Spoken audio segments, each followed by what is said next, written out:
চতুর্থ শ্রেণীর বিজ্ঞান 2025 পৃষ্ঠা 27 সমাধান।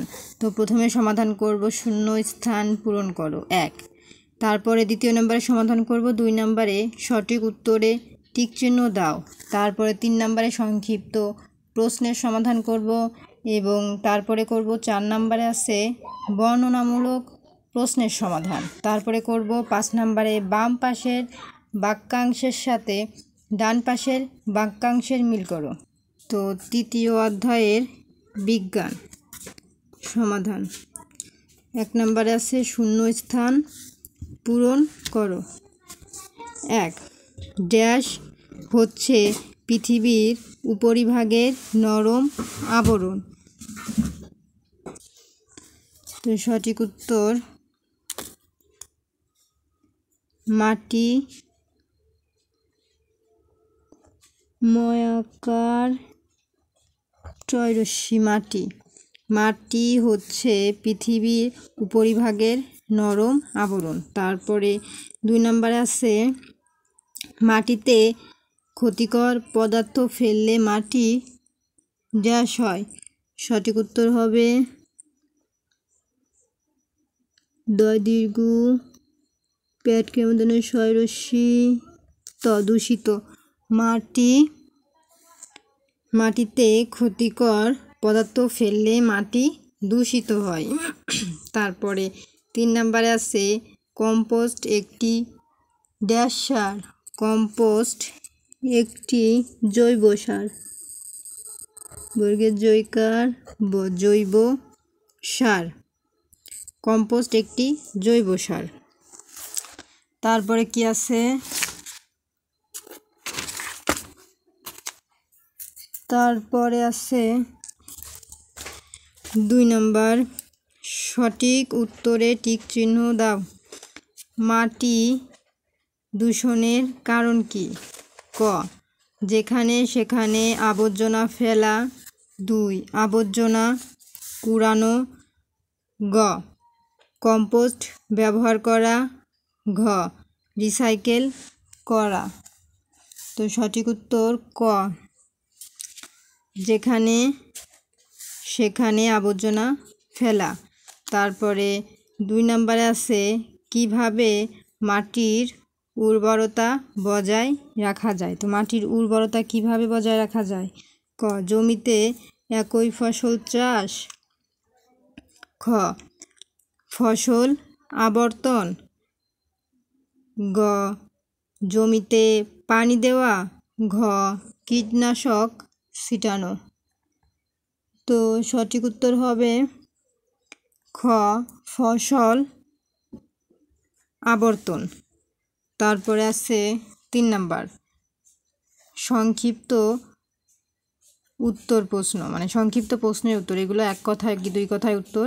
তারপর আছে বর্ণনামূলক প্রশ্ন। তা 1 থেকে 3টি প্রশ্ন। প্রথমে 1 নম্বরে আছে আমাদের জীবনে মাটির 5টি ব্যবহার লেখো। তারপরে 2 নম্বরে আছে কি 2 নম্বরে আছে উদ্ভিদের বৃদ্ধির জন্য কি কি প্রয়োজন।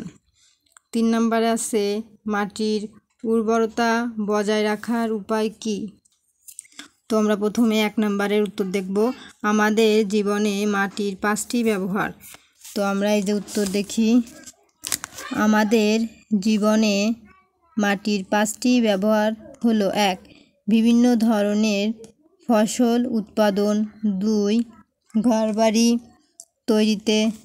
3 হাঁড়ি পাতিল তৈরিতে। 4 ফুলদানি তৈরিতে।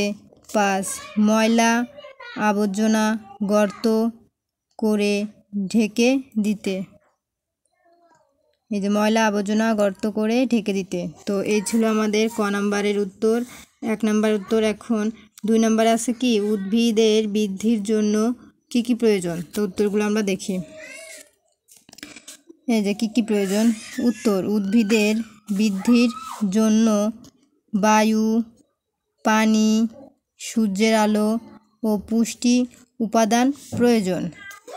তারপরে 3 নম্বরে আছে মাটির উর্বরতা বজায় রাখার উপায় কী কী? উত্তর, মাটির উর্বরতা বজায় রাখার উপায় হলো: 1. নিয়মিত সার প্রয়োগ করা। 2. জমিতে পর্যায়ক্রমে ফসল চাষ করা। 3. সিম জাতীয় উদ্ভিদ চাষ করা। তো এই ছিল আমাদের 3 নম্বরের উত্তর। এখন চলে যাব পরবর্তী 4 নম্বরের সমাধানে। 4 নম্বরে কি আছে? বর্ণনামূলক প্রশ্ন, মানে কি এই প্রশ্নগুলো একটু বড়। প্রথমে আছে 1. কিভাবে আমরা মাটি দূষণ রোধ করতে পারি? বর্ণনা করো। তাহলে আমরা উত্তরটি দেখে নিই। এই যে মাটি দূষণ রোধের উপায়গুলো হলো: 1. ময়লা আবর্জনা নির্দিষ্ট স্থানে ফেলা। 2. জমিতে অজৈব সারের পরিবর্তে জৈব সার ব্যবহার করা। 3. কীটনাশক ও আগাছানাশক কম ব্যবহার করা। 4. মাটির সাথে মিশে যায় না এমন জিনিসপত্রের ব্যবহার কমানো। তারপরে 5 নম্বরে আছে জিনিসপত্র রিসাইকেল বা পুনর্ব্যবহারের অভ্যাস করা। তো এই ছিল আমাদের 1 নম্বরের সমাধান। 2 নম্বরে কি আছে? জীবের জন্য মাটি গুরুত্বপূর্ণ কেন ব্যাখ্যা করো। তো আমরা উত্তরটি দেখে নেই।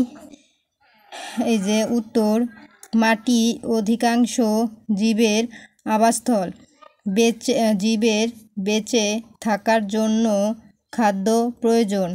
এ খাদ্যর বেশিরভাগই মাটি থেকে উৎপাদিত হয়। মাটি থেকে পানি ও পুষ্টি গ্রহণ করে উদ্ভিদ বেঁচে থাকে। উদ্ভিদ থেকে খাদ্য গ্রহণ করে প্রাণী বেঁচে থাকে। এছাড়া মানুষ কৃষিকাজে, গৃহ নির্মাণে, মৃৎশিল্পে মাটি ব্যবহার করে। তাই জীবের জন্য মাটি খুব গুরুত্বপূর্ণ।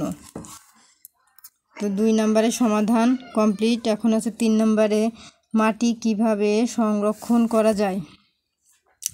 উত্তর, বিভিন্ন উপায়ে মাটি সংরক্ষণ করা যায়। যেমন: 1. বৃক্ষরোপণ করে। 2. জমিতে ঘাস লাগিয়ে। 3. অতিবৃষ্টির পানি ধীরে ধীরে নিষ্কাশন করে। 4. শস্য আবর্তনের মাধ্যমে জমির উর্বরতা বাড়িয়ে। তো এই ছিল আমাদের 3 নম্বরের সমাধান। তো আমাদের 4 নম্বরের বর্ণনামূলক প্রশ্ন কমপ্লিট। এখন 5 নম্বরে আছে কি? বাম পাশের বাক্যাংশের সাথে ডান পাশের বাক্যাংশ মিল করো। তো আমরা 1, 2, 3, 4 নম্বর দিয়ে মিল করব। এখানে আছে মাটি দূষণের কারণ। মাটি দূষণের কারণ কি? এই যে যেখানে সেখানে আবর্জনা ফেলা। তারপরে কি আছে? মাটি দূষণ রোধ। এই মাটি দূষণ রোধ কীভাবে করা যায়? এই যে নির্দিষ্ট স্থানে আবর্জনা ফেলা। 2. 3 নম্বর কি আছে? মাটির উর্বরতা। মাটির উর্বরতা কি? এই যে ফসল আবর্তন। তারপরে 4 নম্বরে কি আছে? মাটি দূষণের ফলাফল। তো মাটি দূষণের ফলাফল কি? প্রকৃতির ধ্বংস সাধন। তো এই ছিল আমাদের আজকের মতো ভিডিও। পরবর্তী অধ্যায়ে ভিডিও দেখার জন্য সাবস্ক্রাইব মাই চ্যানেল।